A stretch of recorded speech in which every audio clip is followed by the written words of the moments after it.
Carlo Acutis was born on May 3, 1991, in London, England, to an Italian family.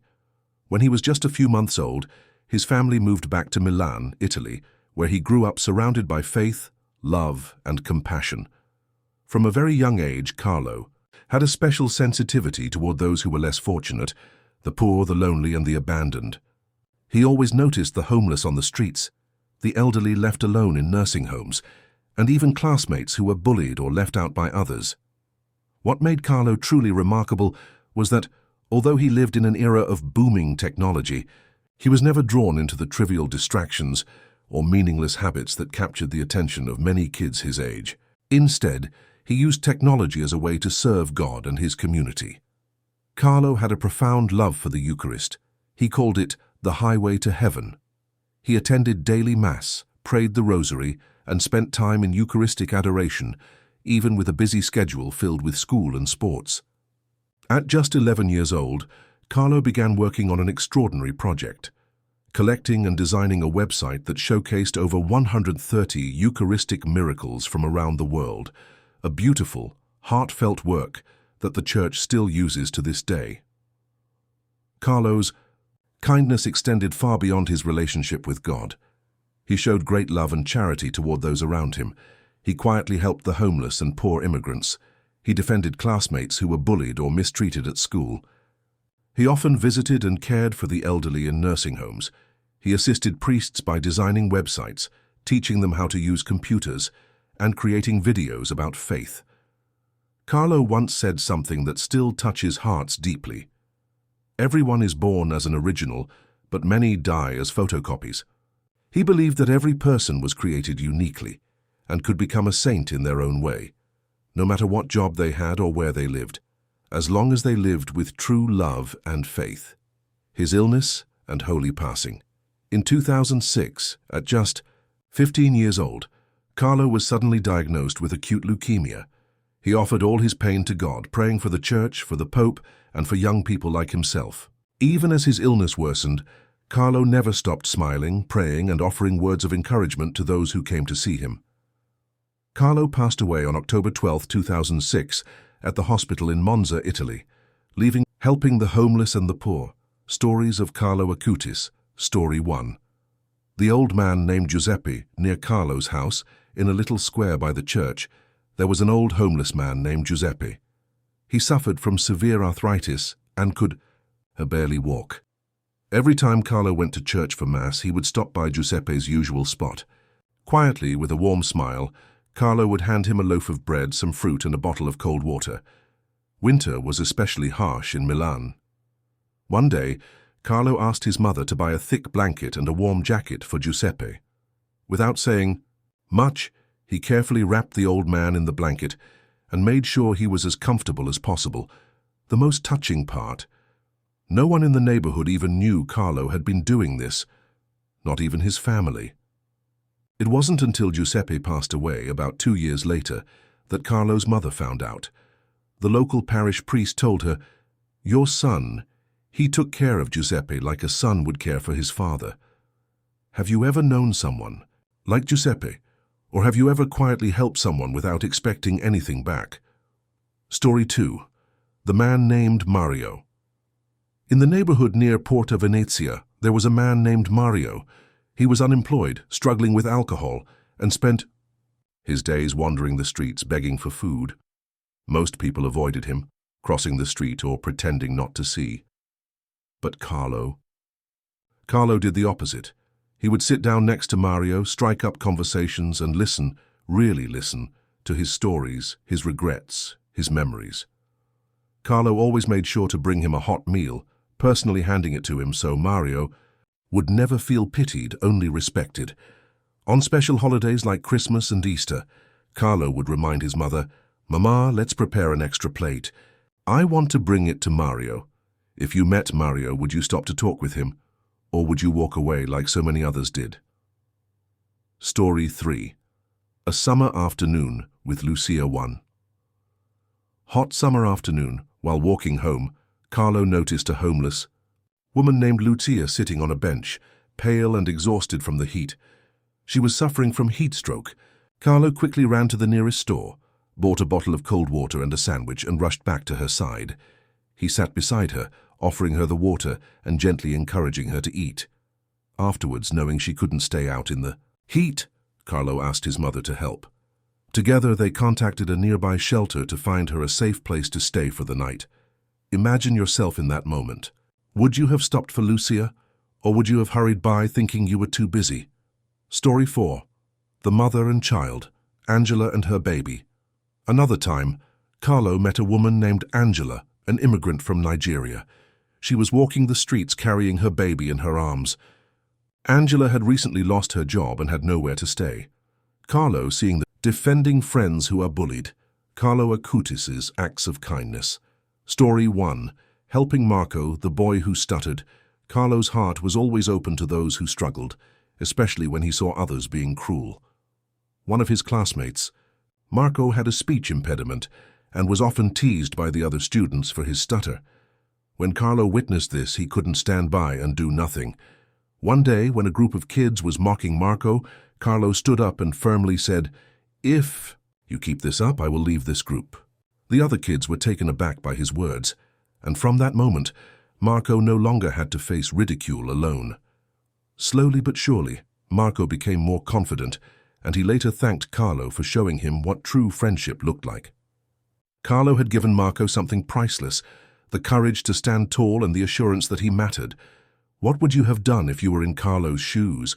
Would you have stood up for Marco like Carlo did? Story 2.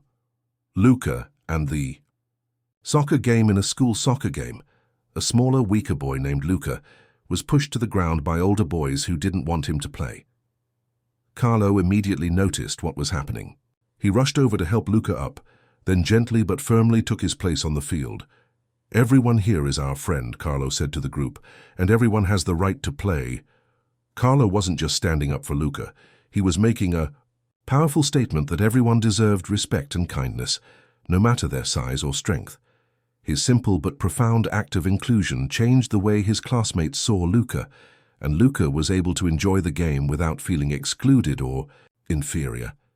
Have you ever seen someone being left out of something they love? How would you react if you were there in that moment? Story 3. Defending Julia from bullying. Julia, a classmate of Carlo, was often teased by other children because of her fuller figure. Many of the kids would exclude her from activities or make fun of her appearance. Carlo, seeing how hurt Julia was, always made sure she knew she was not alone. He invited her to sit with him at lunch, shared jokes to make her smile, and encouraged her to join group games.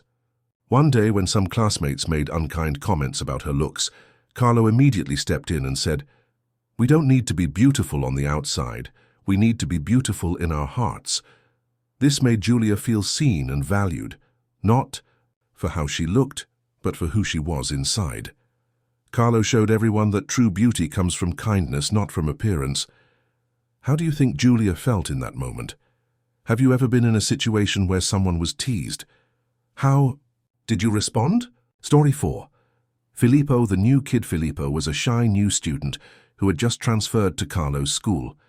He felt out of place, unsure of himself, and struggled to make friends. While most of the other students kept their distance, Carlo immediately saw his loneliness and decided to reach out. Carlo made Filippo feel welcome by inviting him to join his prayer group. It didn't take long for Filippo to find a place where he felt accepted and valued. Thanks to Carlo's kindness, Filippo was able to make friends and integrate into the school community. Carlo's simple yet profound act of reaching out made a huge difference in Filippo's life, helping him to feel at home and supported. Have you ever been the new kid in a place? How would you feel if someone caring for the elderly? Carlo Acutis' acts of compassion. Story 1. Visiting blind. Mrs. Maria. In a nursing home, there was an elderly woman named Mrs. Maria who was blind and loved listening to stories. She spent her days longing for companionship, but not many people visited her. Carlo, with his heart full of compassion, made it a habit to visit Mrs. Maria regularly. He would sit with her, reading from the Bible and telling her stories about the saints. Although the stories were simply those he had read from books, they brought her great comfort and joy. On her birthday, Carlo even baked small cakes and brought them to share with her. spreading love through small, thoughtful gestures. Have you ever visited someone who felt alone? How do you think Mrs. Maria felt when Carlo took the time to care for her? Story 2. Spending time with Grandpa Carlo in the nursing home, there was another elderly man named Carlo who shared the same name as our young saint. This 90-year-old man suffered from memory loss, and no one would ever stay long to talk to him. But Carlo Acutis wasn't like the others. He took the time to sit next to Grandpa Carlo, hold his hand, and gently remind him of the beautiful things he had experienced in his youth. Carlo would tell him, "You're not alone because you have God and you have me." Even though Grandpa Carlo often struggled with his memories, Carlo's kindness helped him feel loved, respected, and less alone in his final years. How do you think it made Grandpa Carlo feel to have someone show him that much care? If you were in Carlo's shoes, would you have spent time with someone who had memory loss? Story 3. Celebrating the elderly with Sister Angela. Sister Angela, who worked at the nursing home, often shared how Carlo would go out of his way to spread joy among the elderly residents. On holidays like Christmas or Easter, he would personally make cards and bake sweet treats to give to each resident. But what was even more remarkable was that Carlo didn't only do this during the big holidays. He continued these visits throughout the year, bringing cheer and conversation to brighten the days of the elderly, who often felt forgotten. His thoughtful actions were a reminder that love and care don't have to wait for special occasions. Have you ever done something unexpected for someone just to brighten their day? Why do you think it's important to show kindness, not just on holidays, but every day? Story 4. Visiting lonely Lucia. There was an elderly woman named Lucia who had been using technology to serve the church. Carlo Acutis' digital legacy story. 1. Creating the Miracoli Eucharistici website. Carlo Acutis had a deep love for the Eucharist, and he wanted to share its beauty and power with others. He spent countless hours researching, translating, and curating stories about over 150 Eucharistic miracles from all around the world. After years of hard work, Carlo created the Miracoli Eucharistici website, a stunning digital archive that continues to be maintained and updated to this day. His goal was to make these miracles accessible to anyone, anywhere. Carlo didn't just use technology for entertainment or convenience. He saw it as a tool to share the wonders of faith. His website is still a valuable resource for those who wish to learn more about the Eucharist and its significance. How do you think Carlo felt when he saw people from all over the world using the website he created? Can you think of any ways you could use technology to share something important to you with others? Story 2. Designing a website for a poor parish in Campania. Carlo didn't limit his skills to large projects. He also knew that technology could be used to help even the smallest communities. One day, Carlo learned about a poor parish in Campania that was struggling to stay connected with its congregation. The parish priest had no knowledge of how to update the church's schedule or communicate with parishioners effectively. So Carlo stepped in. He designed a simple website for the parish, showing the priest how to update the schedule, post news, and make the parish more accessible to its members. And the best part? Carlo didn't ask for any payment. He simply wanted to help. What do you think motivated Carlo to help that parish without asking for anything in return? Have you ever helped someone without expecting anything in return? How did it make you feel? Story 3. Teaching Father Luca to use technology. Not all technology experts are young, and Carlo knew that. One of the priests he helped was Father Luca, an elderly priest who struggled with using modern technology. Father Luca had a hard time using PowerPoint to create presentations for his homilies during Mass. Carlo, being the patient and kind person he was, sat down with Father Luca and patiently showed him how to use PowerPoint. He even went a step further by creating a simple, easy-to-follow guide so Father Luca could use the program on his own in the future. Thanks to Carlo's teaching, Father Luca was able to present his homilies in a way that engaged his congregation, making Mass even more meaningful. Why do you think it was important for Carlo to help Father Luca with technology?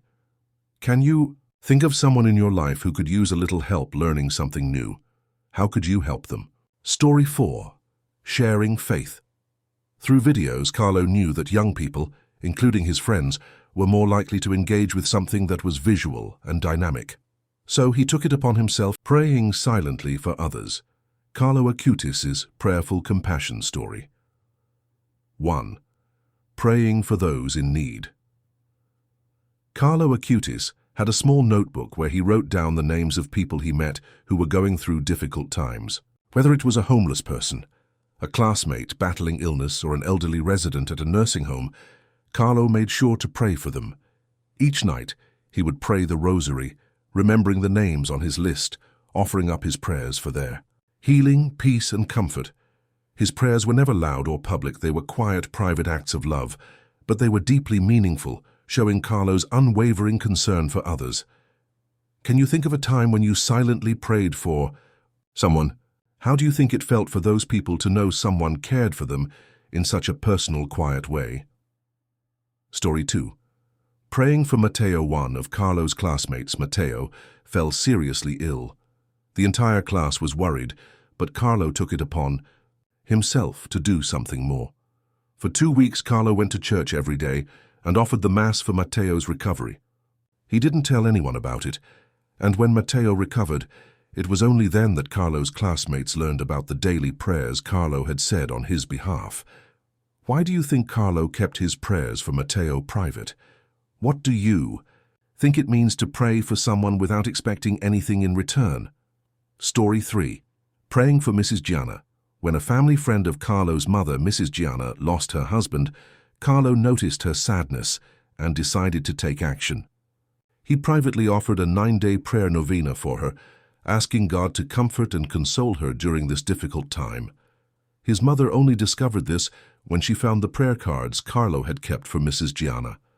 Carlo's prayers weren't just for his immediate family and friends, but extended to those who needed God's healing presence the most. His prayer was a quiet but powerful expression of love and care. How do you think Mrs. Gianna felt, knowing that a young boy like Carlo was praying for her?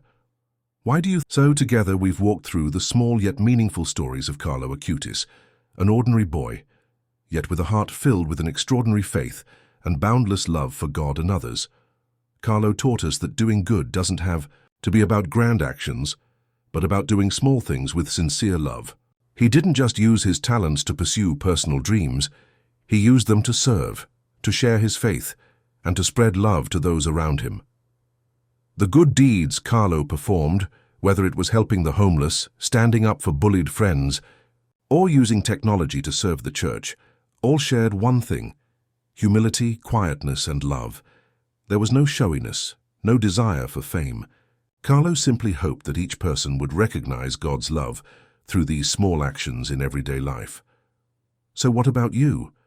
What have you done to make each day an opportunity to show love to God and others?